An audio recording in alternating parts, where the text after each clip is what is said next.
അസ്സലാമു അലൈക്കും വറഹ്മത്തുള്ളാഹി വബറകാതുഹു. യാത്രക്കാരൻ്റെ ഖിബില, അതായത് ഒരാൾ ട്രെയിനിൽ യാത്ര ചെയ്യുകയാണ്.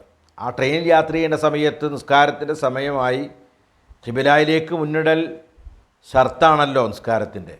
അപ്പോൾ അവന് കഴിയണില്ല, കാരണം വണ്ടി ഇങ്ങനെ വളഞ്ഞിട്ടൊക്കെ അല്ലേ, കാരണം ഖിബില തെറ്റിയിട്ട് കയറി ഓടുക. എന്താണോ ചെയ്യേണ്ടത് എന്നാണ്. വാഹനത്തിൽ നിന്ന് താഴെ ഇറങ്ങി ഖിബിലയിലേക്ക് തിരിഞ്ഞ് നിസ്കരിച്ചാൽ വണ്ടിയും യാത്രക്കാരും കൂട്ടുകാരൊക്കെ പോവും, യാത്രയിലെ കൂട്ടുകാരൊക്കെ പോവും. അങ്ങനെ ഒരു വിഷമോനുണ്ട്. പിന്നെ ഓൻ ഒറ്റക്കാവും. അങ്ങനെ ഭയമുണ്ടെങ്കിൽ ഓൻ എന്ത് ചെയ്യണം? അങ്ങനെ തന്നെ ആവും വിധത്തിൽ ഓൻ നിസ്കരിച്ചാൽ മതി. ഖിബിലയിലേക്ക് തിരിഞ്ഞ് കൊള്ളണമെന്നില്ല. ആ നിസ്കാരം ശരിയാവും.